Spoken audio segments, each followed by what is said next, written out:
Hello viewers, আসসালামু আলাইকুম রহমতুল্লাহি ওয়া বারাকাতুহু। আশা করি আপনারা সবাই ভালো আছেন। আপনাদের দোয়ায় আল্লাহর রহমতে আমি অনেকটাই ভালো আছি। তো ভিউয়ার্স, তন্ত্রমন্ত্র কার্যকরিতা চ্যানেলের পক্ষ থেকে আপনাদের সবাইকে জানাই শুভেচ্ছা ও স্বাগতম। তো ভিউয়ার্স, প্রতিদিনের মতো আবার নতুন একটি বশীকরণের আপডেট ভিডিও নিয়ে আমি আপনাদের মাঝে উপস্থিত হলাম। আশা করি ভিডিওটি আপনাদের সবারই ভালো লাগবে। তো ভিউয়ার্স, আজকে আমি আপনাদের মাঝে দূর থেকে পছন্দের নারীকে ঘরে হাজির করার বশীকরণ নকশা নিয়ে উপস্থিত হয়েছি। এই নকশাটি প্রয়োগ করে আপনি আপনার পছন্দের নারীকে যত দূরই থাকুক সে আপনার বিছানায় এসে হাজির হবে এবং সে নিজে থেকে আপনার ঘরে এসে হাজির হয়ে নিজের ইচ্ছায় আপনার সাথে মিলন করার জন্য আপনাকে নিজের মুখে বলবে এবং নিজে থেকে আপনাকে কাপড় খুলে লাগাতে বলবে। তো বিকজ আপনারা অনেকেই আছেন, দেখা যাচ্ছে আপনার কোনো আত্মীয়র মধ্যে আপনাকে ভালো লাগছে। সাপোজ দেখা যাচ্ছে আপনার ফুফাতো ভাইয়ের বউ অথবা আপনার মামাতো ভাইয়ের বউ, সে আপনার বাসায় আসছিল বা আপনি তার বাসায় গিয়েছেন বেড়াতে, যাই তাকে আপনার ভালো লাগছে। অথবা দেখা যাচ্ছে আপনার আত্মীয় স্বজনের বাড়ির পাশের বাড়ির কোনো মেয়েকে আপনার ভালো লাগছে, সেইটি বিবাহিত হতে পারে অথবা অবিবাহিত হতে পারে। এক জায়গাতেই তার ভালো লাগছে, তার সাথে আপনি মিলন করতে চাচ্ছেন, তাকে এক জায়গাতেই তাকে কাছে পাইতে ইচ্ছা করছে এবং তাকে কাছে পাইতে চান। তার সাথে যোগাযোগ করার অনেক চেষ্টা করছেন কিন্তু পারতেছেন না, কিন্তু তার নাম ঠিকানা জানেন, তার বাসা কোথায়, তার নাম কি, সবই জানেন। কিন্তু ওই যে এক জায়গায় ভালো লাগছে, পরবর্তীতে তার সাথে যোগাযোগ করার চেষ্টা করতেছেন কিন্তু তারপরেও পারতেছেন না। তো ভিউয়ার্স, এই নকশাটি প্রয়োগ করে আপনি খুব সহজেই আপনার সেই পছন্দের নারীকে আপনি আপনার ঘরে হাজির করতে পারবেন এবং সে নিজে থেকে আপনার কাছে ছুটে আসবে।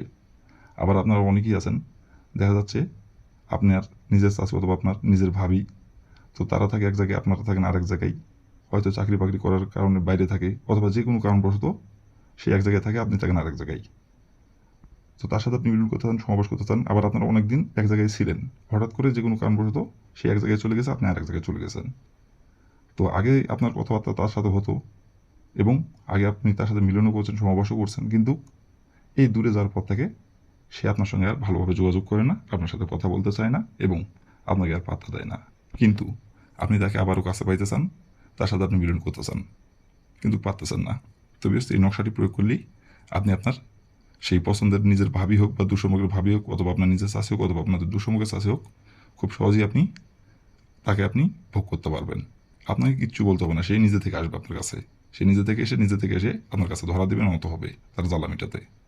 তো বিয়স, এই নকশাটি কীভাবে কী করলে আপনি খুব সহজেই আপনার পছন্দের ইচ্ছা মতো যে কোনো নারীকে আপনি দূর থেকে আপনার ঘরে হাজির করে তার সাথে আপনি মিলন করতে পারবেন, এই নকশাটির দ্বারাই কীভাবে কী করলে ভিডিওটির মধ্যে আমি নিয়মকানুন সব কিছু বলে দেবো। তার আগে বিয়স, আপনাদের কাছে আমার হাত জোড় অনুরোধ, আপনারা যারা আমার তন্ত্রমন্ত্র কার্যকরিতা চ্যানেলের নতুন দর্শক অথবা পুরাতন দর্শক যারা, দয়া করে আমার চ্যানেলটিতে সাবস্ক্রাইব করবেন আর পাশে থাকা বেল আইকনটি বাজিয়ে দেবেন, যাতে করে নতুন কোনো ভিডিও আপলোড করার মতো আপনার মৌলভী ইনস্টাগ্রামটি সঙ্গে সঙ্গে পেয়ে যান। আর অলরেডি যারা আমার তন্ত্রমন্ত্র কার্যকরিতা চ্যানেলে সাবস্ক্রাইব করে আছেন তাদেরকে আমি মন থেকে অসংখ্য অসংখ্য ধন্যবাদ জানাই। আর ইয়স, আপনারা কিন্তু কাজ করার আগে অবশ্যই অনুমতি নেবেন, অনুমতি নিয়ে কাজ করবেন। আর অনুমতি নেবেন কীভাবে? কমেন্টে শুধু লিখবেন অনুমতি দেন, তাহলে মন থেকে অনুমতি দেবো, কোনো সমস্যা নাই। আর যদি কোনো কারণবশত আপনার কাজ না করতে পারেন, তাহলে উপর আমার ইমো নাম্বার দেওয়া, সেই নাম্বার আমার সঙ্গে যোগাযোগ করবেন, আমি 100% আপনাদের গ্যারান্টি সহকারে কাজ করে দেবো, কোনো সমস্যা নাই। আর দয়া করে ভিডিওটিকে আপনারা টেনে টেনে তবে স্কিপ করে দেখবেন না, ভিডিওটি প্রথম থেকে শেষ পর্যন্ত মনোযোগ সহকারে দেখবেন। আর টেনে টেনে তবে স্কিপ করতে হলে ভিডিওটি কিছু বুঝতে পারবেন না, উল্টাপাল্টা নিয়ম কারণ ভালোভাবে বুঝতে পারবেন না, উল্টাপাল্টা কাজ করলে কাজের ফলাফল পাবেন না, শুধু সময় নষ্ট হবে। তো এই জন্য বলছি প্রথম থেকে শেষ পর্যন্ত মনোযোগ সহকারে দেখবেন ভিডিওটি, তাহলে নিয়মকানুন ভালোভাবে বুঝতে পারবেন, কাজ করতে পারবেন। আর এইগুলো কাজ কিন্তু একদম নিখুঁত কাজ, চুল পরিমাণে ভুল হলে কিন্তু কাজের ফলাফল পাবেন না। যে নিয়মটা বলে দেবো সেই নিয়মটা অক্ষরে অক্ষরে পালন করতে হবে, নিয়ম থেকে চুল পরিমাণে ভুল হলে কাজের ফলাফল পাবেন না। আর আপনি যখন ভিডিওটি টেনে টেনে স্কিপ করে দেখবেন, তখন অবশ্যই কোথাও না কোথাও আপনি ভিডিওটি ভালোভাবে বুঝতে পারবেন না, নিয়মকানুন উল্টাপাল্টা করবেন, কাজের ফলাফল পাবেন না। তো এই জন্য বলছি প্রথম থেকে শেষ পর্যন্ত দেখবেন, আপনার কাছে আমাদের একটি হাত জোড় অনুরোধ থাকলো। আর বিয়স, আমি আবারও বলতেছি, দেখা যাচ্ছে যে কোনো কারণবশত আপনি যদি কাজ না করতে পারেন, তার উপর আমার ইমো নাম্বার দেওয়া আছে, নাম্বার আমার সঙ্গে যোগাযোগ করবেন, আমি 100% গ্যারান্টি করে কাজ করে দেবো, কোনো সমস্যা নাই, যদি আপনারা না পারেন কোনো কারণবশত। তো বেশ, কথা না বাড়ি কাজের কথায় ফিরে যাই। এই নকশাটি কোন দিনে অঙ্কন করতে হবে, কীভাবে কী করতে হবে এরকম আমি বলে দেবো, আপনারা একটু ধৈর্য সহকারে মনোযোগ দিয়ে দেখবেন এবং শুনবেন। তো প্রথমত দেখেন, লাল কালি কলম দিয়ে সুন্দরভাবে নকশাটি স্ক্রিনে অঙ্কন করা আছে, ঠিক স্ক্রিনে যেমন করে অঙ্কন করা আছে তেমন করে আপনাদের নকশাটি অঙ্কন করতে হবে। আর নকশাটি অঙ্কন করতে হবে সপ্তাহে রবিবার দিনে, রবিবার দিন ছাড়া অন্য কোনো দিনে অঙ্কন করলে কাজের ফলাফল পাবেন না। আর রবিবার দিনে যে কোনো সময় যে কোনো টাইমে অঙ্কন করতে পারবেন, বাদ বাকি অন্য কোনো দিনে অঙ্কন করলে কাজের ফলাফল পাবেন না কিন্তু। আর এই নকশাটি অঙ্কন করার সময় অবশ্যই শরীর পাক রাখতে হবে, শরীর পাক রেখে নকশাটি অঙ্কন করতে হবে। নাপাক শরীরে যদি অঙ্কন করেন কাজের ফলাফল পাবেন না, বরঞ্চ উল্টা আপনার ক্ষতি হবে। তো ভুল করেও কিন্তু নাপাক শরীরে আপনার এই নকশাটি অঙ্কন করবেন না। তো প্রথমত আপনি রবিবার দিনে যে সময় আপনি নকশাটা অঙ্কন করবেন সেই সময় যদি শরীরে আপনার না পাক থাকে, তাহলে আপনি শরীরটা আগে পাক করে নেবেন। শরীরটি পাক করে নেওয়ার পরে আপনি একটি লাল কালি কলম, আরেকটি আপনি স্কেল, আরেকটি ফ্রেশ একদম সাদা খাতার পাতা একটি আপনি সংগ্রহ করে নেবেন। করে নেওয়ার পরে যে কোনো একটি জায়গায় বসে দেখে নকশাটি স্ক্রিনে দেখে দেখে সুন্দরভাবে অঙ্কন করবেন। স্ক্রিনে যেমন করে অঙ্কন করা আছে, যেখানে যেভাবে অঙ্কন করা আছে, যেখানে যে ফোটা দেওয়া আছে, যেভাবে অঙ্কন করা আছে সেভাবেই আপনারা স্ক্রিনে দেখে দেখে সুন্দরভাবে অঙ্কন করে নেবেন। অঙ্কন করে নেওয়ার পরে দেখেন লেখা আছে নাম। এই নামের জায়গায় লিখবেন আপনার নিজের নাম, আর এই নামের জায়গায় লিখবেন আপনি যেই নারীকে আপনি আপনার ঘরে আনতে যাচ্ছেন, যে পছন্দের নারীকে আপনি ঘরে নিয়ে এসে মিলন করতে যাচ্ছেন, সমাবাস করতে যাচ্ছেন, সেই নারীর যে নামটি সেই নামটি ওখানে লিখবেন। লিখে নেওয়ার পরে আপনি নকশাটি আপনি সুন্দরভাবে ভাঁজ করবেন। ভাঁজ করার পরে আপনাকে ওই নকশাটি যে কোনো একটি গাছের গোড়ায় আপনাকে একটুখানি মাটির নিচে গর্ত করে আপনাকে পুঁতিয়ে দিতে হবে। সেটি আপনার আম গাছ হোক, বট গাছ হোক, অথবা নিম গাছ হোক, যে কোনো একটি গাছের গোড়ায় আপনি একটুখানি মাটির নিচে গর্ত করে আপনি ওই নকশাটা আপনি গাছের গোড়ায় পুঁতিয়ে দিবেন। পুঁতিয়ে দিয়ে ওইখান থেকে আপনি দাঁড়ায় পশ্চিম দিকে হয়ে 127 বার তার নাম ধরে বলবেন, অমুক আমার কাছে ছুটাই, অমুক আমার কাছে ছুটাই।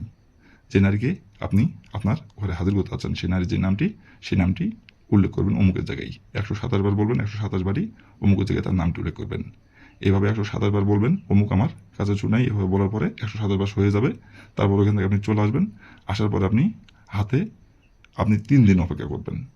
3 দিন অপেক্ষা করবেন। 3 দিনের মধ্যে সে নিজে থেকে আপনার সাথে যোগাযোগ করবে এবং নিজে থেকে যোগাযোগ করে আপনার কাছে ছুটে আসবে এবং সে নিজে থেকে আপনাকে মিলন করার জন্য সমাবাস করার কথা বলবে এবং নিজে থেকে আপনার সাথে মিলন করার জন্য, সমাবাস করার জন্য আপনার ঘরে এসে হাজির হবে গোপনে। কেউ জানতে পারবে না, কেউ বুঝতে পারবে না গো। আর সে তারপর থেকে আপনি যা বলবেন তাই শুনবে এবং যখন যেখানে মিলন সমাবাস করার জন্য ডাকবেন ছুটে চলে আসবে। কেউ জানতে পারবে না, কেউ বুঝতে পারবে না গো। তো বিশেষ এই ছিল আমার ভিডিও। ভালো লাগলে লাইক কমেন্ট শেয়ার করবেন, আর দয়া করে আমার তন্ত্র মন্ত্র কার্যকরিতা চ্যানেলের পাশে থাকবেন। আসসালামু আলাইকুম রহমতুল্লাহি ওয়া বারাকাতুহু।